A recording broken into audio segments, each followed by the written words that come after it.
जगत जननी मां पार्वती ने एक भूखे भक्त को शमशान में चिता के अंगारों पर रोटी सेंकते हुए देखा तो वे दौड़ी दौड़ी भगवान शंकर के पास गईं और कहने लगीं, भगवान, मुझे ऐसा लगता है कि आपका कठोर हृदय अपने भक्तों की दुर्दशा देखकर भी नहीं पिघलता।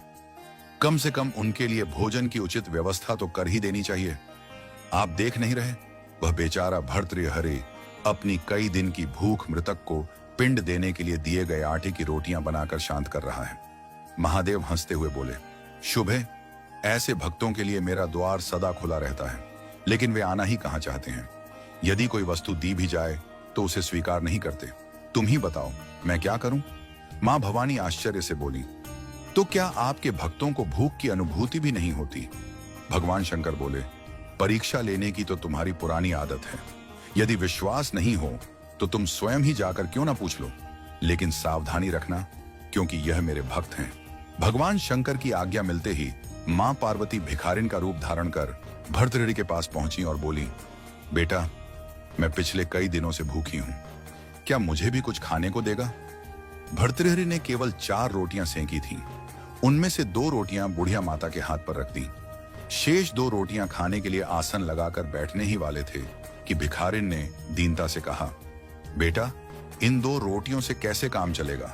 मैं अकेली नहीं हूं, मेरे साथ एक बूढ़ा पति भी है, उसे भी कई दिन से खाने को कुछ नहीं मिला है। भर्तृहरि ने वे दोनों रोटियां भी माता के हाथ पर रख दी। उन्हें बड़ा संतोष था कि इस भोजन से मुझसे भी अधिक भूखे लोगों की भूख मिट सकेगी। फिर उन्होंने कमंडल उठाकर पानी पिया, संतोष की सांस ली और वहां से जाने लगे। तभी एक आवाज आई, वत्स, तुम कहां जा रहे हो? भर्तृहरि ने पीछे मुड़कर देखा। मां पार्वती अपने दिव्य स्वरूप में प्रकट हो चुकी थी। माता बोली, मैं तुम्हारी साधना से बहुत प्रसन्न हूं, जो वरदान मांगना हो मांगो। भर्तृहरि ने हाथ जोड़कर कहा, अभी तो आपने ही मुझसे रोटियां मांग कर ली हैं। जो स्वयं दूसरे के सामने हाथ फैलाकर पेट भरता है, वह क्या दे सकेगा? ऐसे भिखारी से मैं क्या मांगूं? मां पार्वती ने अपना स्वरूप दिखाते हुए कहा, मैं सर्वशक्तिमती हूं, तुम्हारी परदुख कातरता से बहुत प्रसन्न हूं, जो चाहो सो वर मांगो।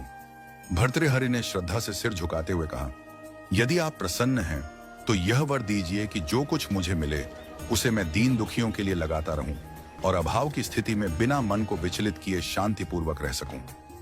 मां पार्वती ने एवमस्तु कहा और भगवान शिव के पास लौट गईं। त्रिकालदर्शी भगवान शंकर ये सब देख रहे थे।